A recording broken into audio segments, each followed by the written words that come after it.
Hello! Hello. Hey everyone. Looks like my audio is working correctly for once. How is everybody doing tonight?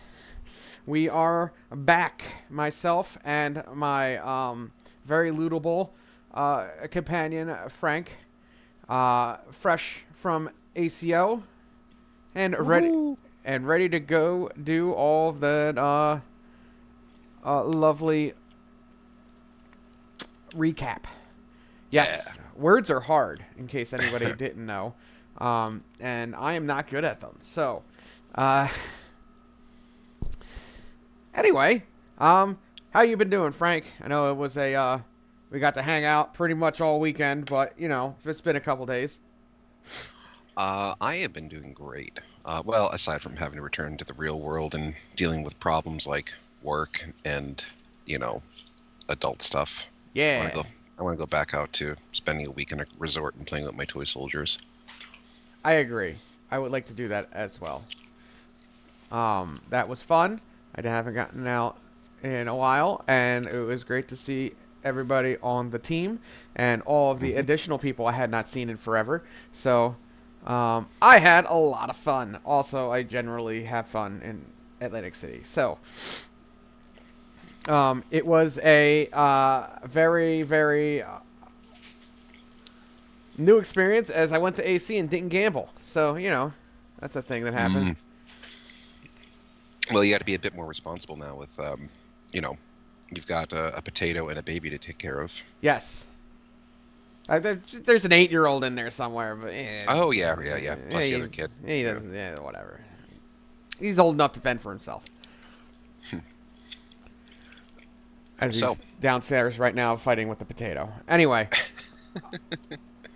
um, so what have you been up to? me. Oh, this and that. Well, I spent most of the weekend, aside from generally having fun, advertising. I myself and the entire team probably gave out over 100, of my cards. So, and I already got some people biting. So, while I was there, I had somebody tell me that they wanted to send me their entire Tomb King army for Old World. So, Nice. I am waiting for that at the moment. Um, I, I think it's. I think now is the time, and I'm going to suggest this from a business perspective. You should probably work on getting a display board together for stuff like events like ACO. yeah, probably. I also don't know when the next one's going to be that I could go to. I mean, I could Mm, probably go to some RTTs over the summer, but like November is baby. So yeah, that's true. I'm going to see if I can weasel my way into the fight before Christmas. Because I'm Um, just saying, like, if you can get yourself with an army into the showcase, and then you can have yourself set up a little sign, like some of the other, painters had, a little QR code. oh, yeah. People can scan to just check out your services. I think that'd be pretty cool. I think so too. And I totally just dropped water all over myself. Um, but no, yes, I think that is a thing I need to work on and towards and get done. Plus, having a fully painted army. Um, but but yeah. Oh no, I had a great time, and yeah, I got to get my cards and myself got to put myself out there. So I think some good stuff is going to be happening soon. Good, good. What have you been? Have you been working on anything, painting anything this past week? So last week I finished up all of the Star Wars Shatterpoint. hmm Now I don't have them all posted yet. I pretty much was just working on them. Um, so they are getting posted as I go through, and they're not the best pictures. These were hard to take pictures of, but like we showed last time, I have the Captain Rex. Oh, excuse me, Captain Rex done, and his clone troopers. hmm Now all these models have already been shipped back out to Pittsburgh for Fabricators Forge, because that's where they were going. But I also have Ahsoka Tano done. hmm I got a picture of her up, and then Anakin, which I really like how the OSL came out on him. hmm And then I posted. No, wrong way. I have Asajj Ventress done. Or posted. Asajj, and I have Darth Maul posted. Nice. Well, just Maul. At this point, he's not a Darth anymore. Yes, I guess. Yeah, I guess that would be correct. He'd be the crime lord. Yeah, he's just Lord Maul. Mm. What is that? That's the best time to leave when they're little and cry all the time. Thank you, Megan Hobbs.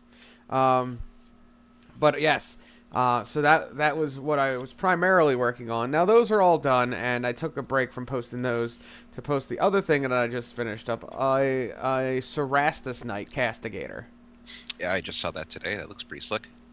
Yeah, I was trying new ways of taking pictures, so they're not the best, but yeah, he came out really nice. I had a lot of fun. He was actually fairly quick, and I love how the sword came out. And I got the OSL going on the face, and the ground. So I did the Castellan I did for this customer a while back. I did the ground so that when he was stepping, it was cracking underneath. For this guy, what I did was he is actually like sinking in to the ground as he steps. I can see that, yeah. So that one, I really like how that came out. Yeah, this was a very, very fun, chonky model to do. Yeah, they're pretty tall. They're like what, like 50% taller than a normal Imperial Knight or Chaos Knight. Yeah, they're like a head taller than the Castellan. Really, they're that taller than a Castellan. Yeah, they are taller than a Castellan. Their carapace starts like where theirs like finishes, I think. Hmm. I didn't realize. I mean, I think I've seen a Cerastus Knight like once in person. Yeah. Hello, David Anderson. Hey, Dave. How are you today? But yeah, they are cool, and it was kind of, I kind of laughed when he sent me this. I was like, oh, I guess the plastic one isn't out yet. But that's okay. It was still fun to work on. Again, I really like the sword. The sword came out really good. You can't see the quite as much of the white detailing. But no, he came out really good. I like him. Yeah, no, the sword looks fantastic. It's a really great striking contrast against, of course, red and green, and then, but yeah, all the muted metal colors. It's just a really nice, bright pop of saturated color. Oh yeah. He was wondering what to do for that, and I was like, well, we're going to do green, because when I did the other one, let me find him.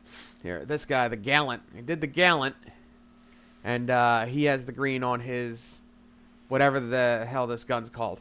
And I was like, well, we're going to keep the green, because then I also did these Custodies for him, the ones with the swords, and we did the green flames. Oh, okay. So you're keeping a nice theme there. So if he ever puts the knights and the custodians on the table next to each other, they have something. They have a color to tie them together. Pretty much, yeah, yeah. He was looking to try and keep all the basing about the same, and some of the coloring the same. So I think they're all coming out really good. I've done pretty much all of his custodians and knights. So I'm going to see if he has anything to send me next. I just emailed him to tell him that I can send this out tomorrow. So, awesome. I'll answer Dave's question. I am doing great. It's been, I wouldn't say refreshed after ACO, more like missing ACO. I wish I can go back. Yo, for real. So, yeah, that was probably like, it's only my second time I've been to ACO, but I think that's like the best major experience I've had ever, compared to like Nova, although Nova's mostly work for me. Even some of the smaller majors. I think that was one of the best times I've had at a major event, period, this past year. Yeah, I had a lot of fun. It was also because it wasn't very, I like to say, it wasn't very intense. Like, I wasn't really concentrating on winning at all. I was just, I was concentrating on, I was concentrating on going around, passing out my cards, hanging out with people, talking, and then being really excited to play 10th on Saturday. Yeah, definitely was not a super sweaty event. Yeah, I was, I agree. I was the most fun I've had in an event. Yeah, no, I had a lot of fun. It was great. Plus, again, I haven't been out to many majors lately, so it was just fun to be able to finally get back out and then go back into hibernation when the baby comes. Well, as for me this past week, the only thing I've been working on is you know, with the rabbit hole that I'm gonna have with that. I think everyone here, for the most part, is probably gonna be going down when it comes to 40K. I'm just chilling out a little bit, doing some work on some MCP stuff. I'm painting. One of the highlights of the whole event for me was the day after the tournament. My wife and I got a chance to go hang out in the hall, and we were just chilling out and playing some Marvel together. And it was kind of a bit of a surreal experience to be able to, in a big convention center or a big hall like that, playing some games with my wife. That was a lot of fun. And right now I'm in the middle of painting her A-Force models for Marvel Crisis Protocol. I agree, Dave. His models are very pretty. Oh, thanks. I appreciate it. Yeah, we'll be talking about that and the whole experience that I had. Now, I don't have a complete picture I can give because I actually have a conversation scheduled tomorrow with the owner of Hobby Goblins, who was the team that provided a lot of the volunteer staff and did the judging for the painting event. His name's Jacob. Awesome dude. If you're familiar with Hobby Goblins or familiar with Jacob, you know he's very hobby oriented and focused. So if you are ever looking for, I think I have the link for it here, but if you're ever looking for an awesome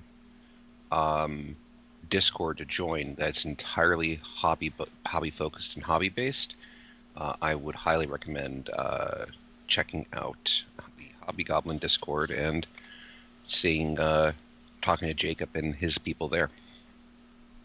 And I will put that in the description as well. But yes, no, and Frank was not the only one who got to get on stream from our team. Our team seemingly did pretty well for everyone just kind of saying screw it at on the last tournament of 9th. Oh yeah, didn't Kyle and Betty make it onto the stream? Did Kyle? I didn't think Kyle did. I thought Kyle did at one point. I figured he would have bragged to me that he did. As far as I know, he didn't. I know Betting did. Oh no, Benning definitely did. But yeah, Frank and Mark Benning from our team did very well. Both went 3-0. Then Mark almost went to day 3. Yeah. Lost on the 6th round to Sasha, who, if you're going to lose to anybody, he was so mad. Not at losing to Sasha, but he was so mad about having to keep playing.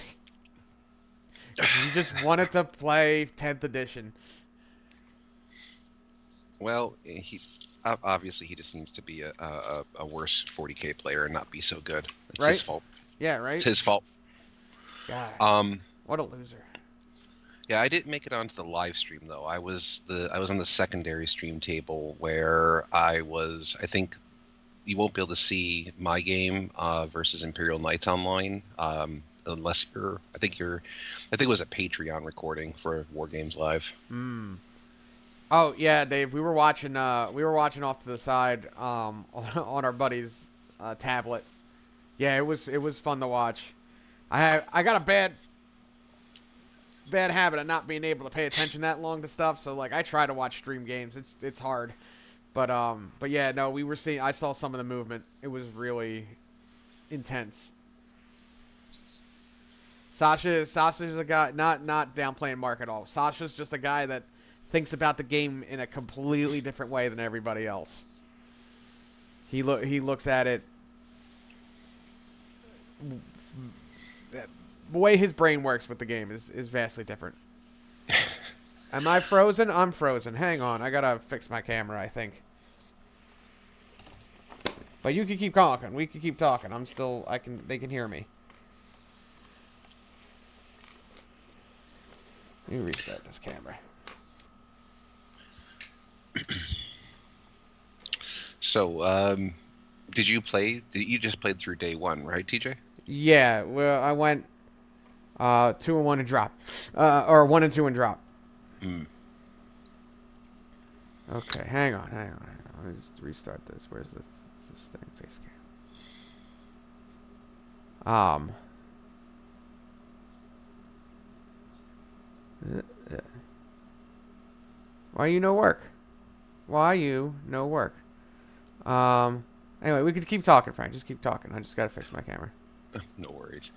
Um, so other than that, yeah, that's pretty much There we go. the general information. Aside from going through all the pictures we have, I took pictures of a lot of the really nice looking armies that were there, including some armies that I think I have some separate pictures of armies that made it into the showcase. A couple pictures of some games, pictures with. The only thing I don't have here is I don't think I have the team picture where all of us, the entirety of the team, and we totally did not forget one person when we were taking that group photo. Nope, Um, totally did not. I'm yep, going to go ahead and continue blaming Kyle for this.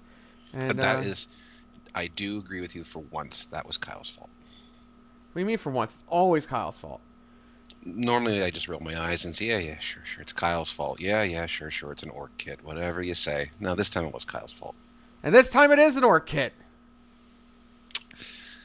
Uh, I guess I guess you're just the hobbyist equivalent of a broken clock. All right, now I got it. I have our team photo up. But yes. Let's see. Let's go back to you. All right. Well, let's take a look at some of your stuff here. He he wasn't drunk. Stop it. He just wanted to use it as an excuse. Anyway, let's see here. We have Frank's army looking sexy. Before he hastily took off Magnus. Um, Shh. We don't talk about Magnus. oh, we'll So, talk about it when we start talking about 10th. yeah. No, the reason I had to take Magnus off is because I wasn't aware of a rule that. Well, I put Magnus on there because he's the Primarch, of course, and that was a spot I made on the board for him. But I was told very quickly, like, "Hey, get him off the board because he's not actually in your list." I was like, "Yes, sir." So, yeah, I had to take him off. I just put the Demon Prince up there in his place. So yeah, that's it. That's the board. That is where I spent the last 4 weeks of my time when I wasn't. Yeah, basically, if I wasn't working or if I wasn't taking some sort of other family obligation, I was grinding on that display board for the last few weeks. Oh yeah. And man, was it pretty. It definitely had a lot of spectacle to it. Whole lot of blood, sweat, and tears went into this. If you look closely, you can find the blood. Sweat and tears, maybe, but no. This time around, no blood. No blood.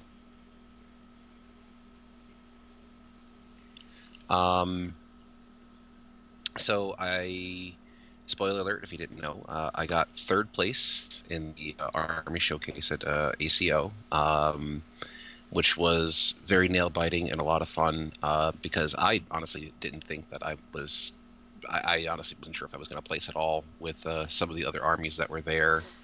So, being able to show up with this display board for the first time and take third place in an otherwise pretty prestigious army display contest, it was a lot of fun, and truly I was really excited and honored.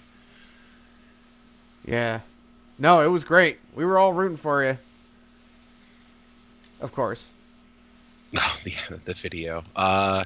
So I did that just to kind of make sure I was showing off. I wanted to show off the fact that disc in the middle was spinning and floating.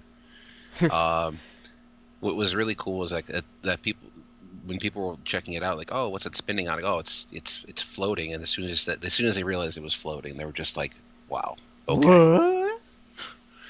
Um, so it was, well, uh, we. I wish I had some. Took more in progress pics of it, but I agree with Megan Hobbs. thanks, Megan Ups. I feel like Listen, that's Mark.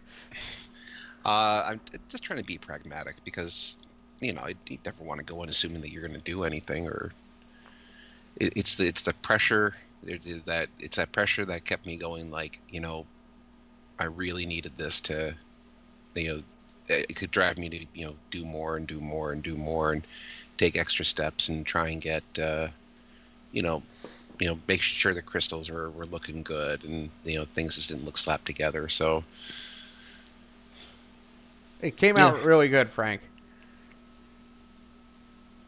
Did you want to go over some of the armies that were in the showcase, or did you want me to go over the board? What are you thinking?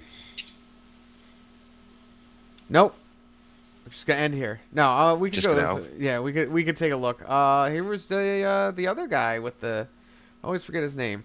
Matt Aarons. That's it. Matt Aaron, yeah.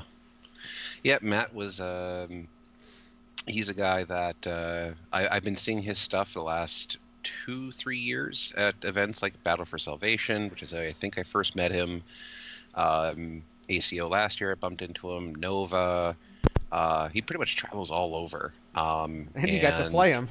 Yeah, I did get to play him. It was a ton of fun. Like, he's my paint rival buddy, and he was joined us on one of the streams we had not too long ago. He was in the chat with us. Oh, right. Oh, there he is. Oh, there he is right now. Look at that. Quick, stop talking about him. Ah, crap. Matt, I wasn't talking crap.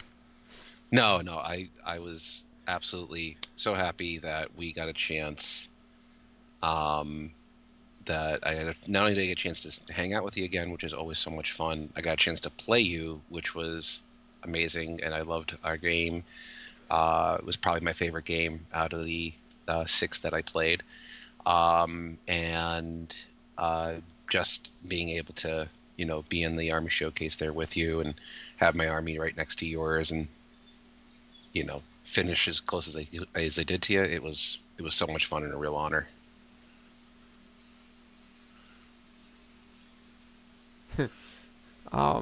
Yes, no, I got to see his army firsthand, and I've seen, I think, several of his armies, honestly, or several of his display boards.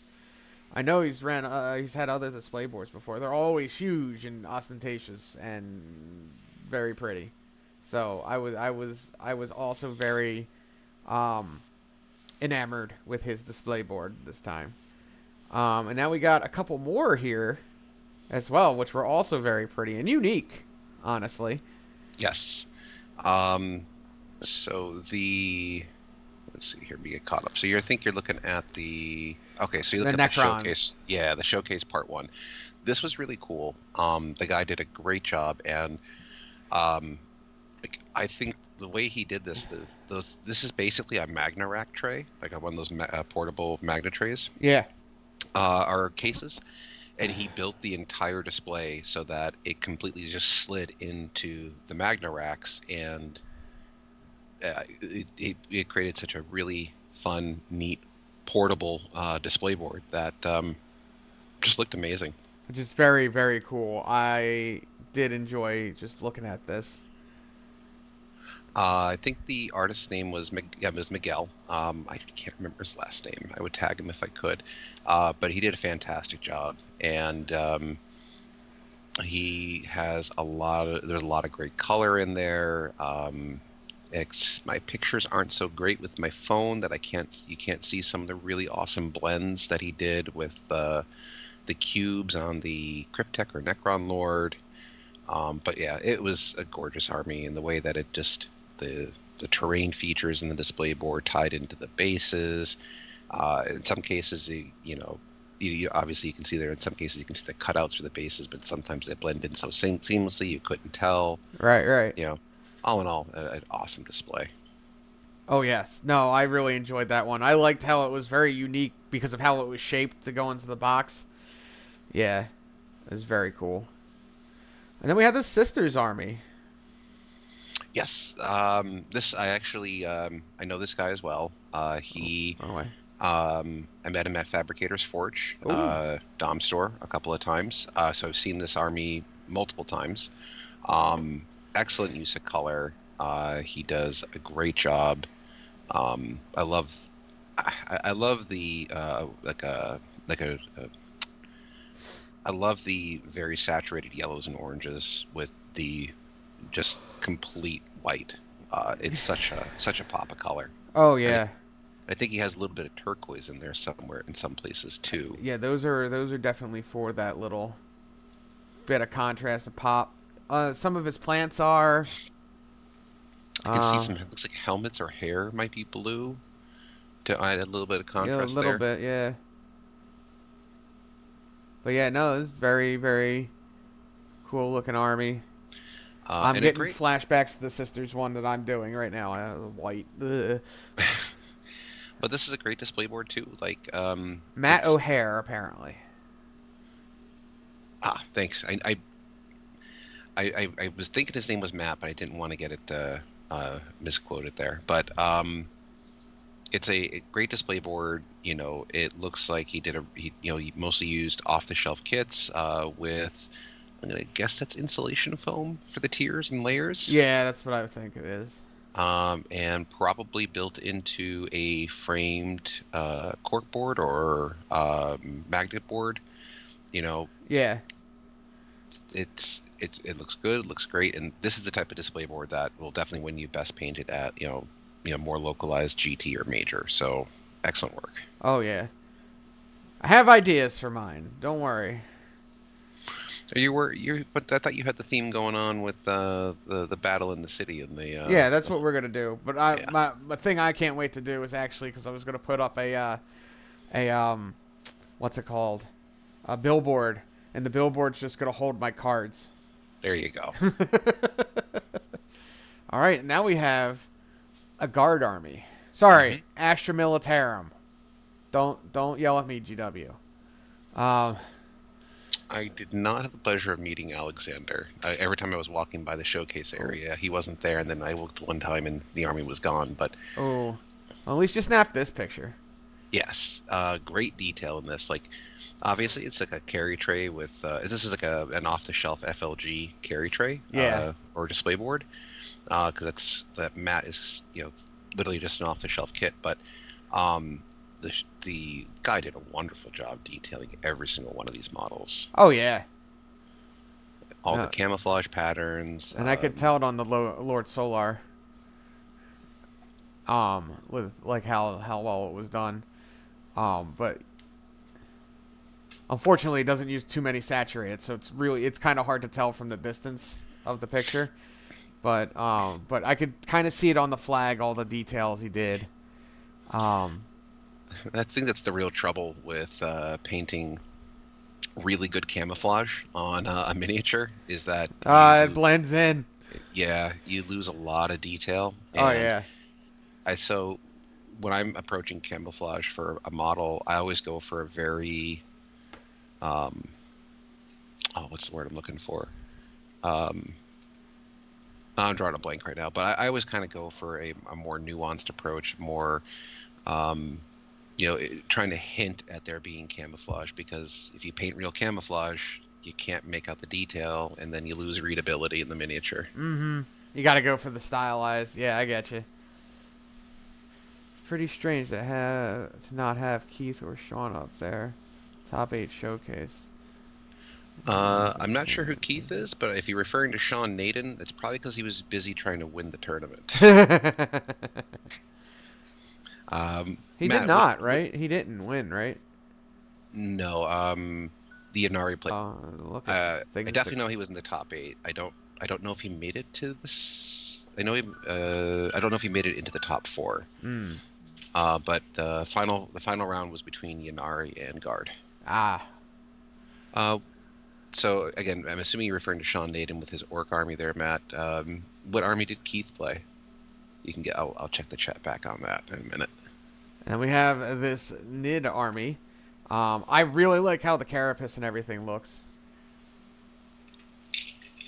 Yes, this is Devin Pritchard. This guy's. I've actually been friends with him since I went to Nova. Been working, not working with him, but checking on his progress. Like it seems like every major or event I'm going to, I keep bumping into him now. He's a really cool, good dude.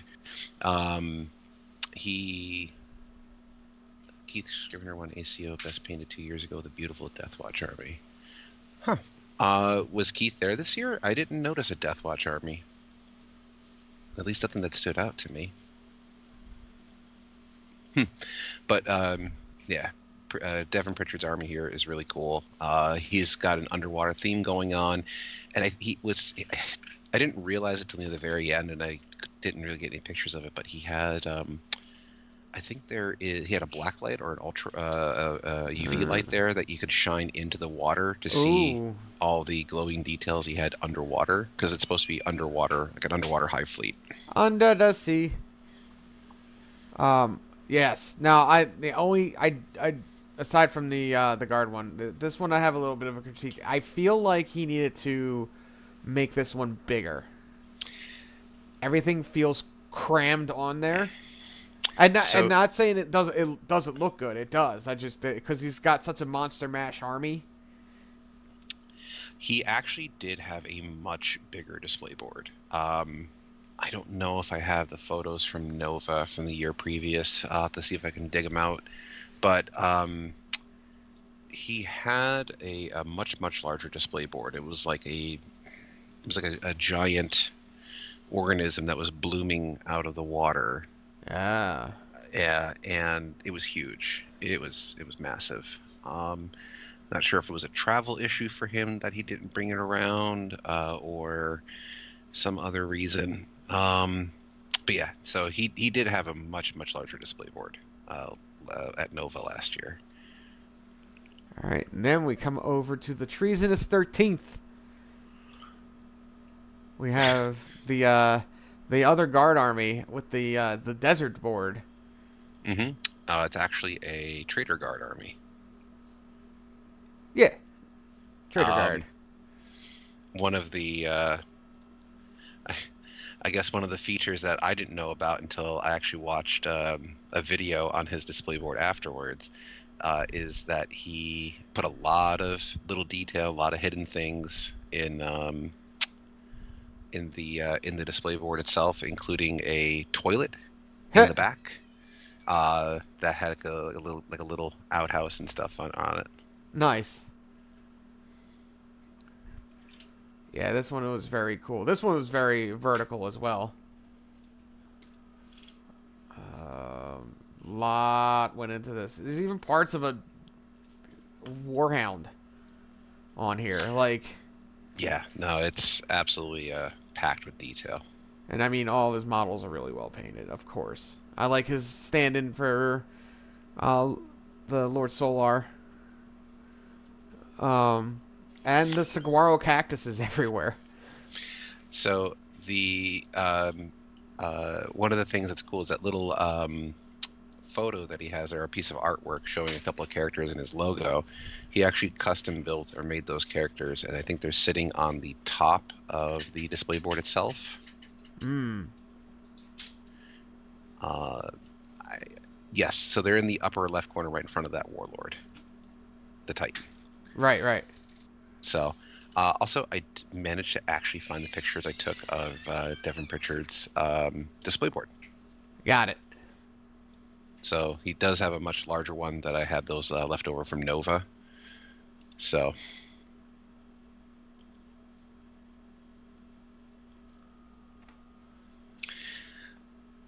Let's see. But yes, I do really like the Trader Garden here. And then we're coming to Mr. Matt Aaron's display board. I'll look at the what's his face is the one from Nova in a minute, but we're looking at Matt Aaron's right now. Yes. Now I believe Matt, you're in there. I believe I've seen another display board of yours. Was that the one with the big lava flows and the very very vertical? I know it's all Nurgle. You really like your Death Guard. Um, I just can't. I'm not sure if it was you or not, but I remember it being very very tall. So I think his this display board is actually much larger. Even yeah, this display I almost said it much larger in girth, which It is quite girthy. It is very girthy. Yes, it is very large and very girthy. And Matt, you should be very proud. Um, no, but I think this display board is much larger than the one that he had before, even in terms of height. Oh really? Okay. Yeah, but yeah, the one that he had before had it was the same fortress with the lava flow going down into a lava pool that he had with some. I think he had rotating skull lights in the bottom. Yeah, I think so. I know I have pictures of his old display board. Yeah, that one. I believe you had it the first ACO because I was at the first one. But I mean, this one is amazing, man. I love the look. I love the little tunnels underneath. I always love your take on the Death Guard with all the drone wings. I love the drone being used for. I'm guessing you use that one by himself as a spawn. Which, yeah, and I like the blues. It's a very different take on Death Guard, and I really like it. I love the actually I think isn't there an official Death Guard color scheme that uses a lot of heavy turquoise colors and things? The hell if I know. Oh, but yeah, I found a picture that I had of Matt's display board. That was a picture I took at Nova. Most of his models aren't on there. A couple of his models aren't on there because he was busy trying to get submitted for Capital Palette. But that was the other display board I knew that he had. I think that was it. No, that wasn't the one I was thinking of. But is that still? I've seen this one and it's great. Was this in the Room of Shame? What's that? Was this picture taken in the Room of Shame? The Room of Shame? Yeah, it was at Nova, right? Yeah. Yeah, it's the room that's not the main room. No, that was the main. There's literally a streaming setup right behind it. You can still look at the photo. Oh. That's one of the streaming tables. That is the. I'm pretty sure that's the actual Games Workshop. Oh, I see where you're at. Okay, never mind. Sorry. Yeah. It looked like it was in the other room. My fault. But anyway, yes, and here's your board compared to his, at least size-wise. Man, I don't like being compared to. I don't like being compared to Matt. My board sucks compared to his. What are you talking about? I'm just being. It's not the size of the board that matters, all right? It's the skill with which you use it. So you're saying I should have took the plexiglass off of it and just concussed Matt over the head, kicked over his display board? That would have been a skillful use of the board if I wanted to try and win the game. Sure. Keith Steven there has joined the chat. He heard his name and he appeared. Hi, Keith. Thanks for joining us. Yes. Wait, Biggie Smalls in a mirror on Halloween. That's how he appeared. Oh. Yeah, don't worry. Like Megadog said, he's his own worst critic. So, do you actually wait to make Biggie Smalls appear in a mirror on Halloween? Do you actually have to sing the name like Biggie, Biggie, Biggie? Can't you? And you got to spin around 3 times. There you go. And you're in the dark. I thanks, Matt. I really appreciate it, but I'm just being silly. And then we got his new candy glass. I thought that was a South Park reference. Yes, we have his new drinking glass, and by drinking I mean candy glass. Yeah, I like what Jared said when he said I should fill it up. It's the best glass for filling up with decorative pebbles or decorative stones. Yes. I love that. That was funny. Um, I tried so hard to get a picture of. I wanted to get a picture of like the Leviathan like standing in the rim, but I couldn't Mm, because that's the last time I get to play with my poor baby boy at a tournament. I know. No, you gotta, like you were saying, you gotta put Skittles and M&Ms in there because you're Zinch, so you have to, breathe in the chaos. Yeah, just mixing. Yeah, Skittles and M&Ms all mixed together. Yep. And then just walk around at the Taste the. fight before Christmas, offering them to people.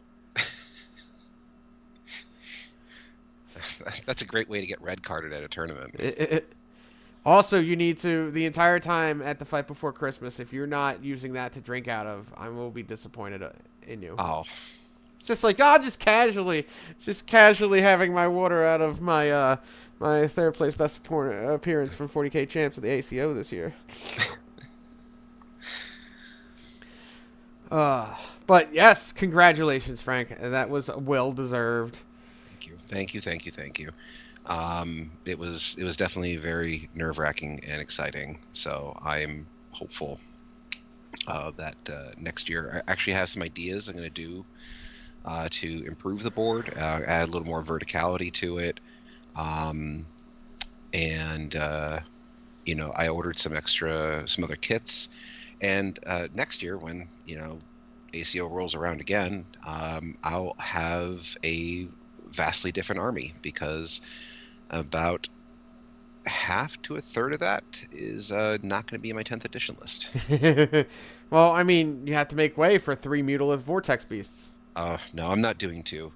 Or I'm not doing three. I'm starting off with two. I was really lucky. I'm still waiting for the second one to get in the mail. I found the Rogue Trader Gaming Nice. actually had one, Nice. and I almost missed it because they didn't have it listed as a Mutalith. They had it underneath Slaughter Brute. Oh, right. They had the other one. Yeah. Yeah, so the Slaughter Brute and the kit also builds the Mutalith Vortex Beast, and I didn't know that until our good buddy Nolan Haley reached out and told me, he's like, hey, well, they have one, you should get it, and I did. So hopefully in a couple of days that'll be here. But I've got a partially assembled Mutalith right in front of me, just blue tack down on a base so that I can start doing some practice games with it. I've also got a stack of sprues here because I got to build like 5 or 6 more Warp Flame models for the rubrics. So yeah, next time around I'll have Zanger Enlightened on there with 1 or 2 Mutalith Vortex Beasts, depending upon how well they survive the inevitable point nerf that's going to be coming their way. Oh yeah. Because them coming in at 145 points is ridiculous. Although maybe not, because in the context of the army, yeah, the Mutaliths are very strong, but this new method of building an army, being locked into 5 models or 10 models, is very difficult to build around. Yeah. Also, oh, that sucks, Keith. He only got you a block of glass. Wow. Well, I got the glass. I am still waiting for an email from Kicker to let me know, because he said in a couple weeks you'll get an email with information about store credit that you get for that. So Ooh. I'll have store credit for Frontline Gaming, which is awesome, I guess, because I'll have a store credit with the store out in California, or excuse me, Nevada, because they moved. And then I could probably shop online with them, but. And then you could get your third Mutalith Vortex Beast. Yeah. So yeah, looking forward to next year, because I'll have, like I said, a lot of those models are going to be rotated out. Like the demons are probably not going to be there, which is a shame because I do love the Fluxmaster, or counts as Fluxmaster, that I had. But the Terminators will be there. I'll have at least probably 1 or 2 squads of birds, which I love the Zangers. I just really love the bird models. A couple Burbs. A couple Mutalith Vortex Beasts, 1 or 2, I'm going to think. And I do love that model, so I'm super happy it's good. Yeah. Yeah, it's scary good, and probably probably Magnus as well. Again, depending upon how much he survives the inevitable points bat that's going to be coming my way for that army. I really hope though that because I tried building a list today with that didn't have Magnus. Um, oh, that's a good idea, Keith. Yeah, I can just um, Oh yeah, it's use it to just pay get you for my right in. ACOs. Maybe this is my key to just getting free ACOs. Well, by free ACOs, I mean just the free ticket because the rest of the trip is still too expensive. And also, thank you very much for the compliments on the bases. Yeah, I really wanted to go for a color scheme that played red off of turquoise, which was the main color pattern. Even the blacks are highlighted with turquoise. All the robes are black and turquoise. So that's the main color contrast is red and turquoise. But yeah, this is the train I'm going to take now to just keep getting my free ACO tickets. I just got to keep making sure I come in at least third place It's fair. and spend hundreds of dollars in the process of buying new kits to build a bigger board. I don't understand. Yeah. It's fine. So yeah, no, I was saying before with Magnus. Yeah, so with Magnus, he is. I don't know if he could if Magnus went up any more in points. I don't know if he'd be able to stay in the list, which is a shame because he's very critical right now because of the amount of Cabal points and support that he offers. Like Yeah. if he goes up more in points, I think I'm stuck running him no matter what, and then the rest of the army just suffers. We're just getting a crash course in how to build armies in Age of Sigmar. So like, because this is how they're all structured. Yeah, yeah. What's funny is that near the end of ACO, I was there while they were doing the AOS showcase, Yeah. and one of the AOS players, which I never. You talk to a 40K player about AOS, and typically the first thing I hear out of their mouth is like, "Oh man, their models are so cool. I wish our models looked as good as theirs." Yeah. Et cetera, et cetera. But they never say anything bad about Age of Sigmar. You bring up 40K in front of an Age of Sigmar player, they're just like, 40K sucks. Oh yeah. I'm just like, wow, okay. And It somebody tried to depends get on the 40k players. I've heard them really go in on Age of Sigmar, but I don't know. I try to stay positive. But yeah, no, they're usually like 40k sucks. I've heard a lot from a lot of them. Oh, Warhammer Fantasy Battle sucks. I'm like, shut up. It's not that big of a deal, guys. You've got pretty models.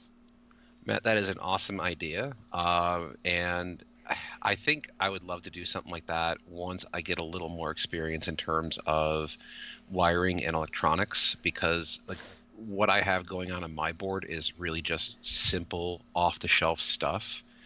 So like somebody was asking me how I built my board, and I was sending him the few in-progress pics that I had, and so the base itself is a circular wooden birchwood canvas that's meant to be painted on and hung up on your wall.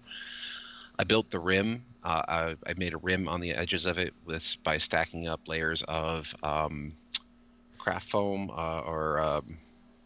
oh my god, why am I drawing a blank on the name of this right now? I am so awesome at this streaming stuff. Yo, you're great. I built up layers of foam to build the lip. Just basically dollar store craft foam. And covered it in text. I used air dry clay to texture it. But inside is just a self-adhesive LED strip that I just ran back and forth after painting the inside of the board white, so there was a little more reflection. The acrylic plate was straight up just purchased off of Amazon for it's 24-inch diameter Amazon one, again just right off the shelf. And to get the diffusion, the trick that I used was I took Elmer spray adhesive and very carefully applied layers of tissue paper. Ooh. There's like 3 layers of tissue paper to get that diffusion on there. And then I just trimmed the tissue paper off of the acrylic so that it was flush with it. So yeah, I mean, if I think you look at Mike Fox's display board, I think he's got like a lot of proper wire. Even your board, I mean, you've probably got more sophisticated electronics in there aside from my like $15 or $20 LED strip kit off of Amazon. And then the portal itself is just a $15 Bluetooth speaker thing I got from Walmart. It just serendipitously, it just happened to fit inside the Noctilith crown perfectly, and I didn't have to do anything crazy. So I think the work that I did on this, I'm probably the most proud of, though, is the rocky texture and how I built that whole archway that houses the Noctilith crown. Go through the video again to show everything off. I do like the Noctilith crown being embedded in something. That does look cool. Yeah, I originally I wanted to do the Age of Sigmar realm gates. Yeah. But as the project evolved, and I realized like, okay, it's going to be a little bit difficult to make that happen. I decided to go with the Noctilith crown instead, and I'm glad I did. And I have an idea as to how for next year I'm going to try and incorporate the realm gates and that's where the extra verticality is going to come in from. Yeah. Shh. No secrets, Frank. Secrets. Secrets. Yes, secrets. The competition's in the chat. Yeah, I'm sure that Matt and Keith really need to steal ideas from me. I really wish they're the ones they were streaming so I can steal the ideas off of them. Listen. Shh. But anyway, yes. It was great all around. I loved seeing this. I got the privilege of watching it as it was being made. Essentially, Frank kept sending me update pics of its construction, and it came out really, really good. I was thoroughly impressed seeing it for the first time, and as was my fiance. So she was also very impressed. I mean, she only got to see the pictures, but you know, she gave me why can't you do that? Thanks, honey. But no, in all seriousness, Frank, good job. Congratulations on the win. Just gotta, you know, come in first next year. It's fine. Well, try my best. Like I said, I'm going to be speaking with Jake from Hobby Goblins tomorrow. Nice. He's going to give me like a really good one-on-one thorough breakdown, give me some feedback. And from there, because I'm going to try and get the feedback to figure out, is it the board? Is it the army? Is it a combination of both? And take it from there. It's always a good idea, Dave. All right. Well, I think we can move on from ACO a little bit. Congrats to all of the winners. Good job, Mark Benning, for being the only one of us to even come close to getting on day 3. Well, Frank was close, but still. My last 3 games of the event, so heartbreaking, so annoying. And I just need to rub it in to Mark that he did not get to play 10th. He was so angry, and I'm pretty sure the anger fueled him, and then he went to play Sasha, and Sasha's just such a cool dude that he got immediately happy and thus lost. Yeah, he needs the hate to feel his desire to win. If we had known that previously, Kyle and I would have made him angry. But anyway, yes, let us move on from ACO to some of the new things coming out. We have a new Tyranid model coming. Oh, you're talking about the Death Leaper, right? Yes, this thing. Oh my god. Oh my god. I will. Go ahead. It's so cool.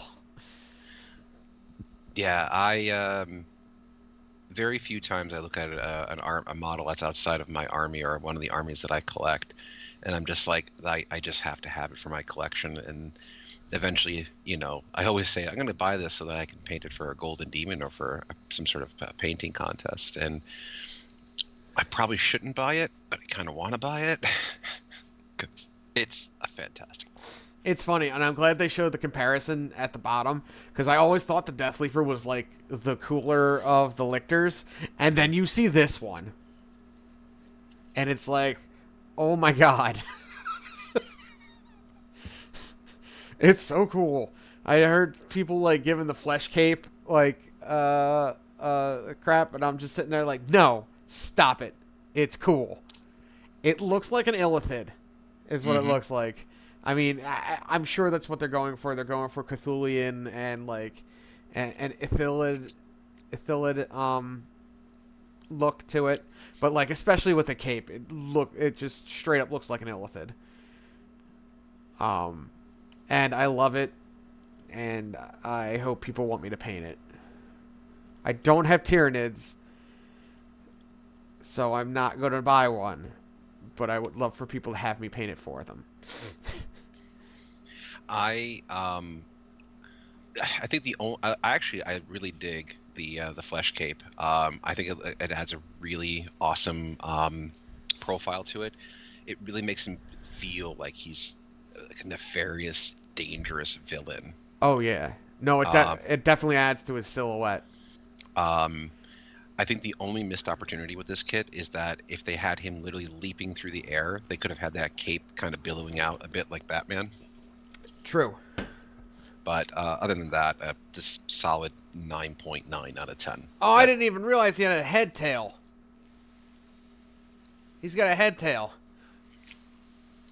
Mm. with a stinger on it. Yeah, from the front, I just thought that was his tail. Sorry. Apologize, just took a bite of my dinner. Like, I mean, it's not coming out of his head, but it's like right behind it comes out of the carapace right behind his head. That's cool.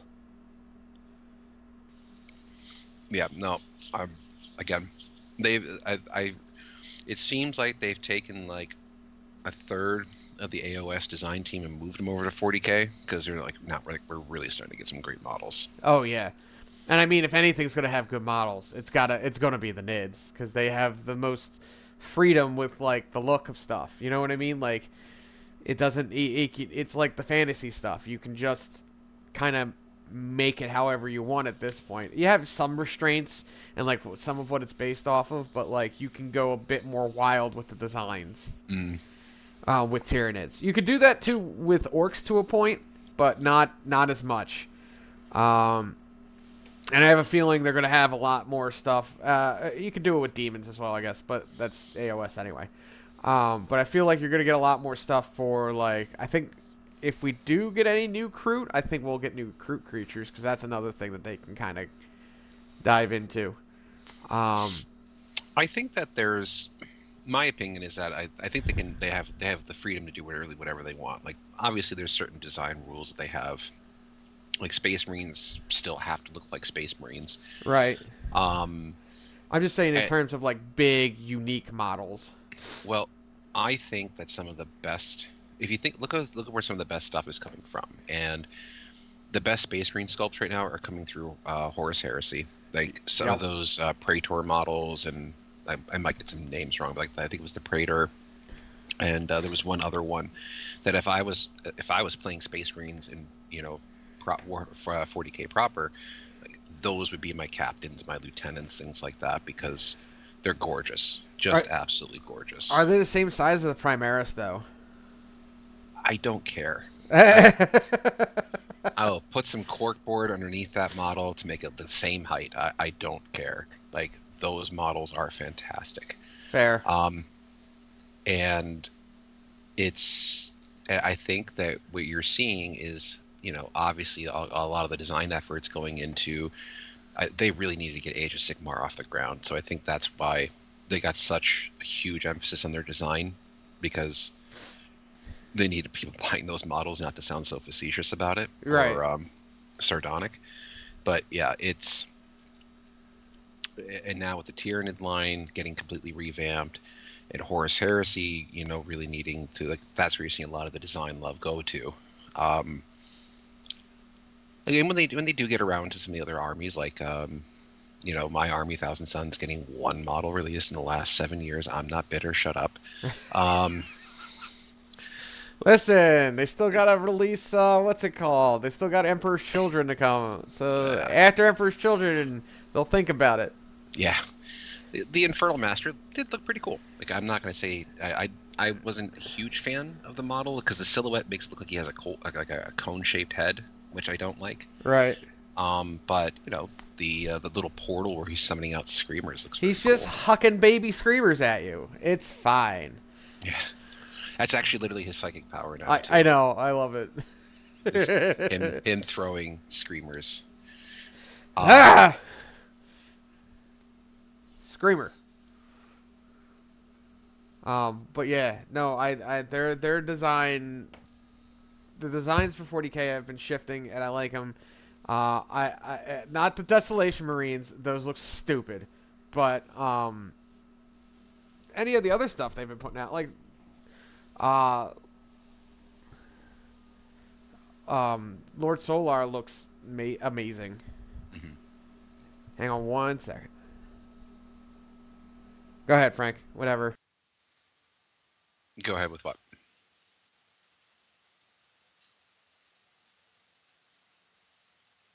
Hello, TJ.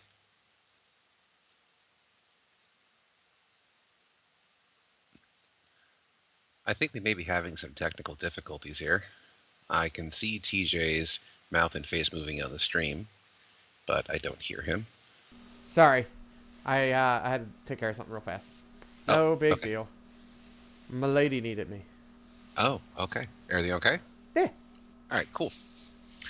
Um, what were you just talking about here? Sorry, Sorry. we were going over the design kind of philosophies with Oh, yeah.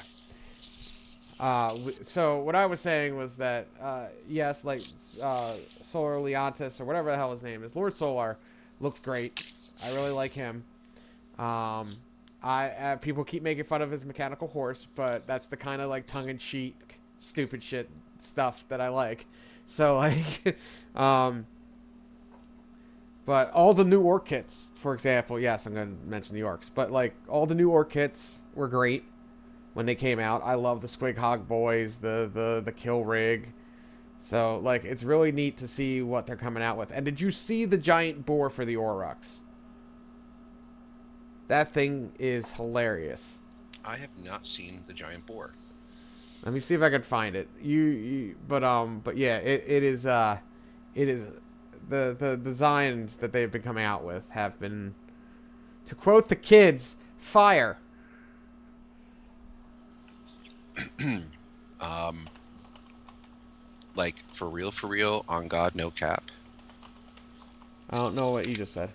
I don't know either. Um, I just know that if I speak like that around my kids and my wife, they get really embarrassed, and it's really funny to me. it's really funny to me too, but still, I found it. Haha. This thing.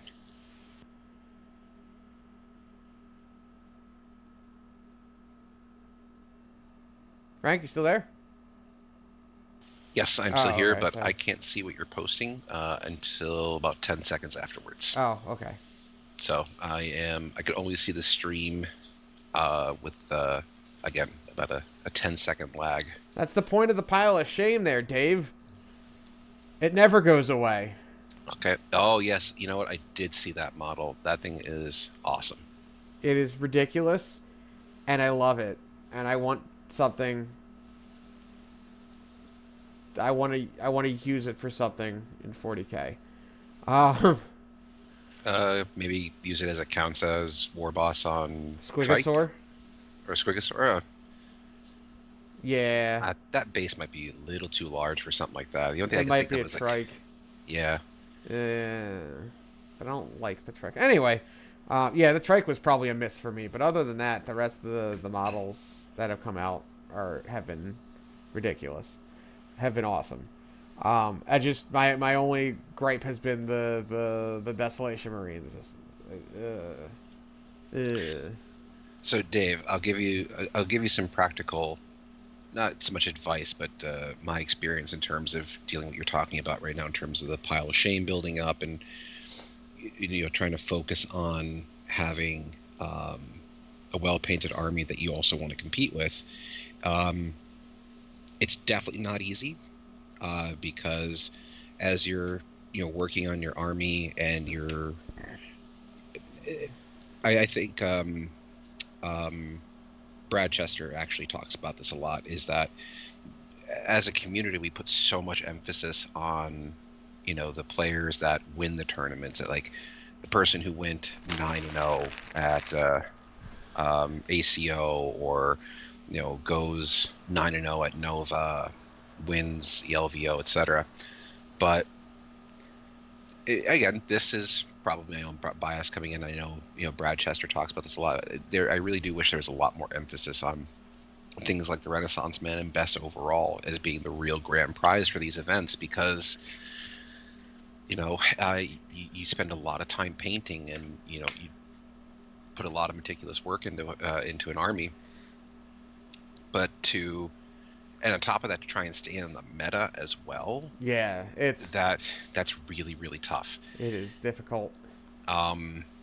So, which is why I think, truly, and I say this with all the respect and admiration for them in the world, some of the real heroes in terms of our the 40K celebrities that we have are people like Sean Naden, Andrew Gagno. Oh, Ganyu can paint his stuff up so fast.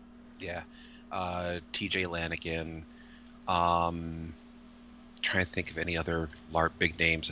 You can think of any other big names that also typically have really well painted armies. I'm trying to think.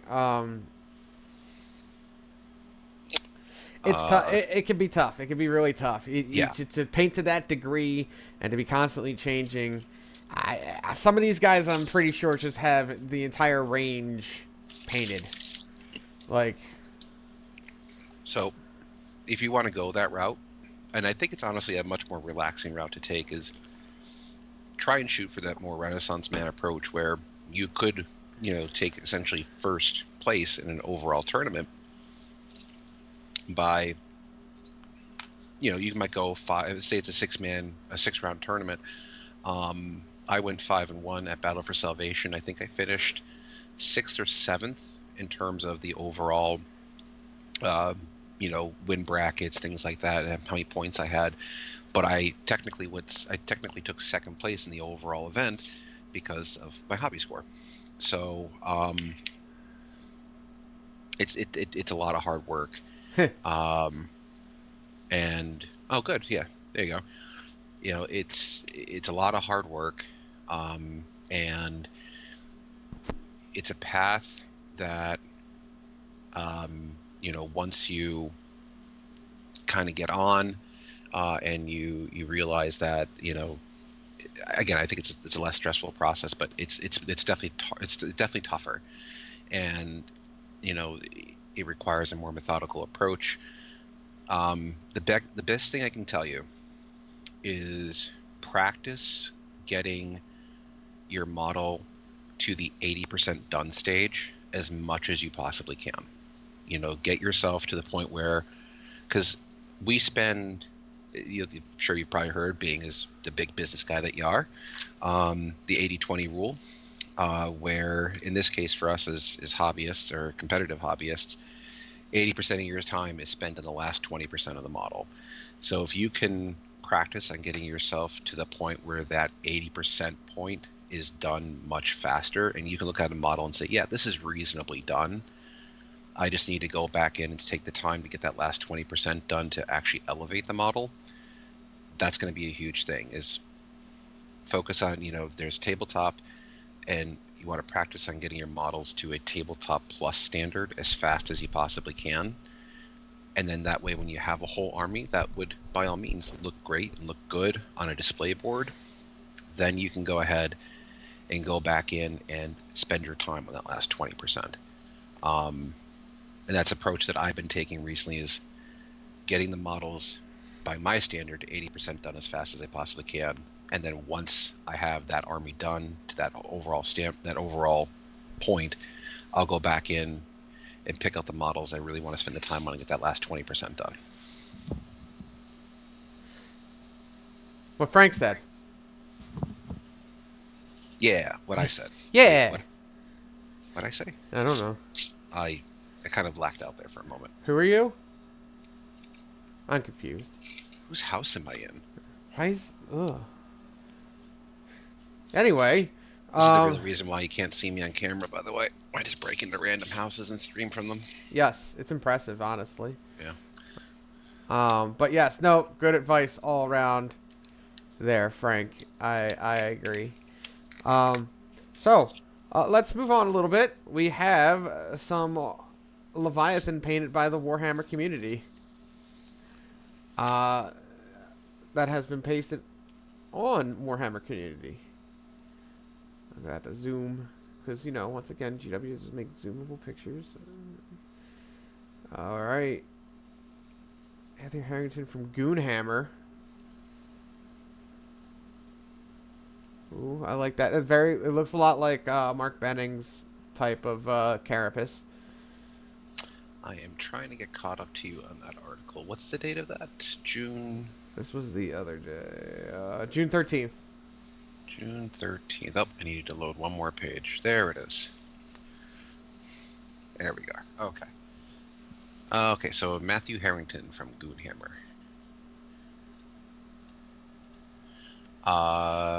Yeah, that'd be great if we had a much better picture of it. Jeez, GW. Right? But I do really like the look of that. That's a fantastic. That's looks like just a take on a classic Leviathan color scheme. Yup. We have Andrew Haywood from Goonhammer. Looks like they just got Goonhammer to do this stuff.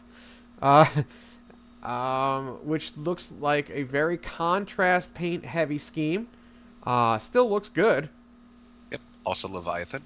Also Leviathan. The next one doesn't appear to be. This one appears to be none of them. This is a custom. This is black and white. Went for a very high gloss on the carapace. It looks like, and a lots of blood. Okay. Yep. This is very. I'm getting very strong, more xenomorphic. Yeah. Design elements here. And we got Chris from the Unrelenting Brush. This looks more like a behemoth scheme, which were typically like that red with very dark carapace into a light blue, but it looks like they kept it dark. I think that works pretty good, yeah. Especially with the bright pops of green. Very reminiscent. Actually, this is very similar to the color palette you went with for that Cerastus that you painted. Oh yeah, very close. Ooh. Thor, I don't know, Odin's son. That is a cool looking Screamer Killer. I love that they brought back the Screamer Killer and gave it its own like specific model. It looks so cool. That particular angle though is not very great paint job. No oh comment yeah, on the paint job, but that particular angle, okay. Tell me that doesn't look like some dude that would chill out in a van that's got long hair but he's completely bald on top. Yeah, no, some guy with a skullet. Pretty much. Skullet. I never knew that had a name. Thank you. Yep, it's a skullet. Oh boy. And then we got I always like a good green and purple. This is High Fleet. You know, I've got some candy in my van. Yeah, this is High Fleet Barney. Yeah, perfect example of actual complementary colors. Yes. Because Violet's actual complementary color is lime green. So that's the reason why that thing pops so well. Yes, try hard. It is Free Hugs the card effects. Free Hugs. Oh, now we're going to go down to Emma Svensson, who I believe I've seen her stuff before. She has very, very bright, very high saturation on her colors, and I always do really like it. That is very close to the type of color scheme I would see in terms of my army. Yes. It is very pretty. I love the green. The green looks great. I think I would like to have seen a little more red in the carapace myself. That's just me being a little bit picky about it. But all the colors look really good. Like the general color theory is good. I just think that that's just a little too much saturation for my liking. But great readability though. Like Oh the yeah. definition between each one of those carapace lines is excellent. Oh yeah. Then we got Tim Davis with the bone and the black and what's that? A yellow, greenish yellow, It's baby poop yellow, it is definitely a green. It is a green. We'll baby go with poop that. green. It Um, was definitely a choice. I'll say it outright. It looks okay. I'm not a huge fan of that one. Uh, I don't like the greenish yellow with the bone color. yeah, I think if you chose a different color for the carapace, maybe because that brown just isn't selling it for me. Like if he wasn't the bone color, I honestly think the green would look fine. But like it's the bone that's kind of throwing me off. What might have actually made that work is if the bone was shaded with a little bit more violet instead of a brown. Yeah, yeah, That might have actually that might played have pretty helped. well together. And we got Rachel Redmond with this. See that looks a lot better with the bone. Yeah, I agree. I You, think this color palette works much better together. definitely a better choice in color. All right. Let's see what we got. You got anything else? Ooh. Stephanie Flores with this winged Tyranid Prime. That is, ooh, that is unique. I'm not. Yeah. It's cool looking. I'm not saying it's bad. It's just, oof. There's a lot to take in on that one. Yep, there's a lot going on there. This is a great example of using complementary colors as shading because that's obviously it's very much shaded with violet Yep. with green highlights and spot colors done in green. Um, I think it loses a little bit of readability in the wings because the overall arm structure is mostly violet with magenta colored webbing in the wings. I think it could have benefited from having some of that green carried over into the a little more green because obviously she does have green in there. I Right. think a little more green would have made that pop. But every time this model makes me sad because every time I see it, I'm just like bringing back Shrikes. Yeah. I know. Listen, they're getting their decks soon. I feel like that's the second half of this wave is the Shrikes. I think they're getting Shrikes, they're getting Hormagaunts, and I personally have the theory that they're getting Gene Stealers and a Lictor. So like, I don't know. We'll see.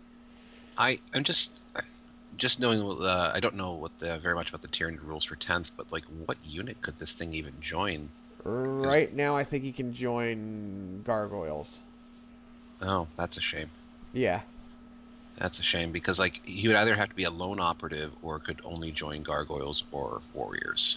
And if he was stuck in the position that I'm in, which are only my disc sorcerers can join rubrics, Mhm. that's sad. Right. Yeah, I know. Oh, we got another Goonhammer. We got Daniel Rodenberg. I Um, like I like this one. I I do. The the two different reds feel a little off to me, but no, that's the tongue color too. No, it looks good. Definitely. It's nice. It's simple. It's Yeah. extremely readable, and an entire army painted like this with this color palette would look absolutely stunning. No, I agree.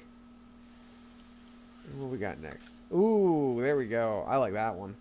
Um, the purple and the greens again. Is this the same artist or is this a No, different this is artist? Jessica Smart.